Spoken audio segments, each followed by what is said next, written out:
అమ్మలకి అర్థం మారిపోతుంది. అమ్మ కూడా వివాదంలోకి వచ్చేసింది. ఎంతలా అంటే నా పిల్లలకు తల్లిని నేనే అంటే కాదు నేనే అని కొట్టుకునే పరిస్థితికి వచ్చింది. అద్దె గర్భం ద్వారా కలిగిన సంతానాన్ని అపురూపంగా పెంచుకున్న దివ్య అనే మహిళకు అమ్మతనం చట్టం కారణంగా దూరమైంది.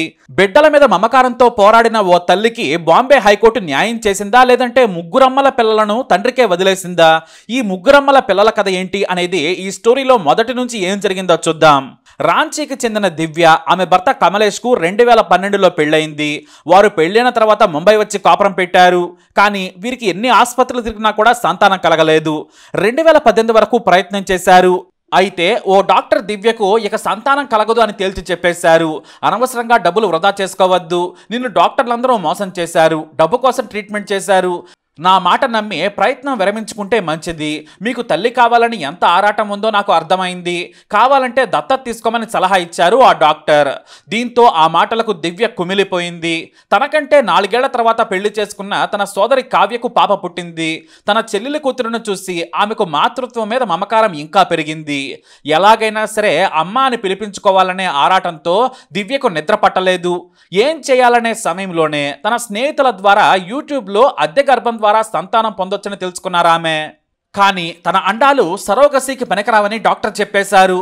ఇలా అయితే ముందు ఆ డాక్టర్నే కలుద్దామని ముందు తనకు మంచి చెప్పిన ఆ వైద్యురాలనే కలిసింది దివ్య.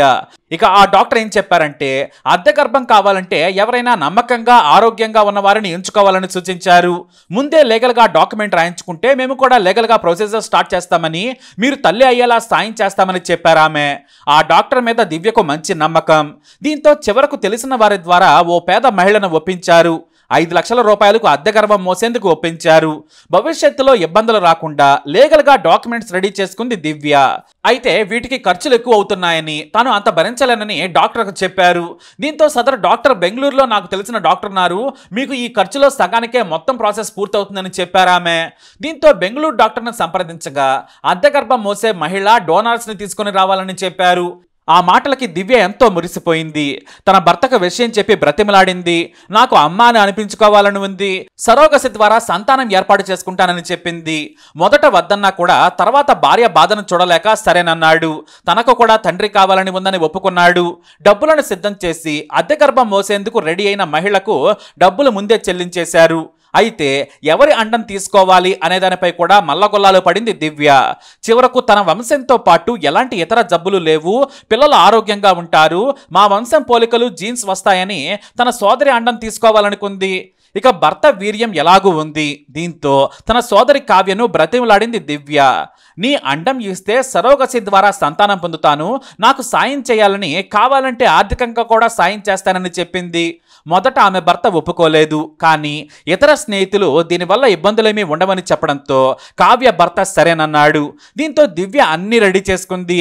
కావ్య అండం, భర్త వీర్యకణం సేకరించి ఐవీఎఫ్ ద్వారా పిండాన్ని అద్దె గర్భం మహిళ గర్భంలోకి సక్సెస్ఫుల్ గా మార్పిడి చేశారు బెంగళూరులోని ఓ సంతాన సాఫల్య డాక్టర్. నవంబర్ 30, 2018న బంగారం లాంటి 2 కవల ఆడపిల్లలు పుట్టారు. అప్పటికే పక్కాగా గర్భం మోసిన మహిళతో అగ్రిమెంట్ చేసుకుంది దివ్య. ఎందుకంటే భవిష్యత్తులో ఎలాంటి సమస్య రాకూడదని. కానీ జీవితం ఎప్పుడు మనం అనుకున్నట్టుగా జరగదు. దివ్యకు కూడా అలాంటిదే జరిగింది. అది ఎలా వచ్చిందో చూద్దాం. తన కవల పిల్లలను అపురూపంగా పెంచుకుంటోంది దివ్య. అమ్మ అని 2 కవల ఆడపిల్లలు పిలుస్తుంటే మురిసిపోయింది. ప్రాణానికి ప్రాణంగా పిల్లలను పెంచుకుంటుంది దివ్య. 3.5 ఏళ్లకే 2 పిల్లలను దగ్గరలోని స్కూల్లో చేర్పించేసింది. ఆ పిల్లలు స్కూల్కి వెళ్తేనే తట్టుకోలేకపోయేది. ఆ పిల్లల రాక కోసం 1000 కళ్ళతో ఎదురు చూసేది దివ్య. కానీ అప్పుడే కాలం దివ్యకు అగ్ని పరీక్ష పెట్టింది. అమాయకంగా తన సోదరిని భర్తను కూడా నమ్మేసింది.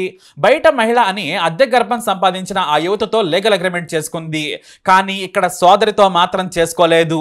ఇక భర్త కమలేష్ ను కూడా బలంగా నమ్మింది. ఎందుకంటే భర్త కాబట్టి. కానీ విధి ఒకేసారి తిరగబడింది. దివ్య సోదరి కావ్య భర్త రోడ్డు ప్రమాదంలో చనిపోయాడు. కావ్యకు పాప ఉంది. దీంతో కావ్య ఒంటరైంది. ఈ సమయంలోనే తనకు అండదానం చేసి తల్లేందుకు సహకరించిన సోదరిపై జాలి ప్రేమ చూపించింది దివ్య. తన సోదరిని, ఆమె కూతురిని కూడా నవీ ముంబైలోని తన ఇంటికి పిలిపించింది. ఇక కావ్య ప్రైవేట్ ఉద్యోగం చేసుకునేది. ఆమె అలా చేసుకుంటూ ఉండగా ఆమె కూతురిని, తన 2 కవల పిల్లలని కూడా దివ్య పెంచేది. మరి తెర వెనుక ఏం జరిగిందనేది దివ్య గమనించలేదు. తనకు పిల్లలే లోకమైపోయారు. తన భర్త సోదరి ఏం చేస్తున్నారనేది కూడా ఆమె చూడలేదు. పిల్లల ప్రేమలో మునిగిపోయింది. వారి కోసం నిద్ర లేకుండా కూడా గడిపేది. సోదరి కూతురును కూడా అంతే ప్రేమగా పెంచేది దివ్య. అయితే రాను రాను భర్త ప్రవర్తన మీద దివ్యకు అనుమానం కలిగింది. ఇంట్లో గొడవలయ్యాయి. సోదరి భర్త చనిపోయి కష్టాల్లో ఉందని ఆమె ఏమీ అనలేదు. పైగా కృతజ్ఞత అనే బంధం కూడా ఆమెను కట్టేసింది. ఇలా 6 నెలలు గడిచిపోయినా గొడవలు కూడా అయ్యాయి. తప్పుడు పద్ధతులను మానుకోవాలని సోదరిని భర్తను కూడా హెచ్చరించింది. అయితే ఓ రోజు దివ్య పిల్లలకు బట్టలు కొనుక్కొస్తానని షాపింగ్కి వెళ్ళింది. పిల్లల జాగ్రత్త అని భర్తకు తన చెల్లెలు కావ్యకు చెప్పింది. కానీ దివ్య షాపింగ్ మాల్ నుంచి ఇంటికి వచ్చేసరికి భర్త లేడు, పిల్లలు లేరు, కావ్య లేదు. దీంతో ఆమెకు సీన్ అర్థమైంది. ఇంట్లోనే గొక్కపెట్టి ఏడ్చేసింది. రాంచీలోని తన సొంతింటికి పిల్లలను మరదలను తీసుకుని వెళ్ళాడు దివ్య భర్త కమలేష్. ఇద్దరు లేచిపోయారని రోధించింది. భర్తకు ఫోన్ చేసినా మొదట లిఫ్ట్ చేయలేదు. చివరకు నీతో నేను ఏగలేను, నా పిల్లలను తీసుకొని నేను వచ్చేసానని భర్త కమలేష్ చెప్పాడు. నీతో నేను వస్తాను, పిల్లలను చూసుకుంటాను, నా పిల్లలు నాకు కావాలని బ్రతిమిలాడింది, ఏడ్చింది. కానీ కమలేష్ ఒప్పుకోలేదు. కావ్యతో కలిసి కమలేష్ బ్రతకడం మొదలు పెట్టాడు. చివరకు పిల్లలను చూస్తానని భర్త ఇంటికి వెళితే ఇంట్లో కూడా రానివ్వలేదు. నీకు పిల్లలతో సంబంధమే లేదు, నువ్వు పిల్లలను కనలేదు, నీ సోదరి అండం నా వీర్యకణం కారణంగా పుట్టారు కాబట్టి వీళ్ళు మా పిల్లలు అని లా పాయింట్తో కొట్టాడు భర్త. దీంతో దివ్యకు దెమ్మ తిరిగిపోయింది. అమ్మతనం కోసం పరితపించిన తనకు ఇదేం శిక్ష అని రోధించింది.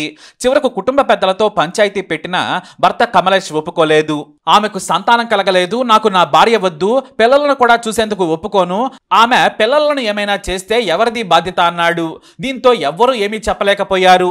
ఇక తన తండ్రి సోదరుల సాయంతో రాంచీ జిల్లా కోర్టులోనే పిటిషన్ వేశారు ఆమె. అయితే రాంచీ కోర్టు దివ్యకు వ్యతిరేకంగా తీర్పునిచ్చింది. నీకు పిల్లల మీద హక్కు లేదు, తండ్రి ఖర్చు పెట్టాడు, అతనిదే వీర్యకణం, పైగా కావ్యది అండం, కాబట్టి మీకు హక్కు లేదని చెప్పడంతో దివ్య మనసు కకావికలమైంది. ఇక కావ్య కూడా నా అండంతో పుట్టిన పిల్లలు కాబట్టి కవల పిల్లలు నా సొంతమని అక్కకు ఎదురు తిరిగిపోయింది. దీంతో దివ్య తాను తప్పు చేశానని అగ్రిమెంట్లో సోదరిని కూడా చేర్చి ఉంటే బాగుండేదనుకుంది. కానీ చెల్లెలు అని నమ్మాను, ఇప్పుడు భర్తను పిల్లలను సొంతం చేసుకుని మోసం చేసిందని కన్నీరు మునీరైంది దివ్య. ఇక లాభం లేదని బాంబే హైకోర్టులో పిటిషన్ వేసింది. తనకు న్యాయం చేయాలని కోరింది దివ్య. దీనిపై 2 ఏళ్ల పాటు విచారణ చేసిన సింగిల్ బెంచ్ న్యాయమూర్తి జస్టిస్ మిలింద్ జాదవ్ సంచలన తీర్పునిచ్చారు. ఇక్కడ ఏ తల్లి బాధ ఎంత ఉందో అనేది పక్కకు పెడదాం, ఎందుకంటే చట్ట ప్రకారమే వ్యవహరించాల్సి ఉంటుంది. 2005లో సరోగసి చట్టాల ప్రకారం పుట్టిన పిల్లలపై అండదాత వీర్యకణ దాతలకు హక్కు ఉండదు. మీరు అంటే అండం ఇచ్చిన కావ్య, శుక్రకణం ఇచ్చిన భర్త కమలేష్ బయోలాజికల్ మదర్ ఫాదర్ గా వేరువేరుగా పిలువబడతారు. అంతే తప్ప పిల్లల మీద మీకు హక్కు ఉండదు. ఇక్కడ సరోగసి అగ్రిమెంట్ చేసుకున్న వారిలో దివ్య ఆమె భర్త ఉన్నారు కాబట్టి భర్తతో పాటు దివ్యకు కూడా హక్కు ఉంటుంది. ఈ కవల పిల్లల్లో అండం ఇచ్చిన కావ్యకు ఎలాంటి హక్కు లేదు.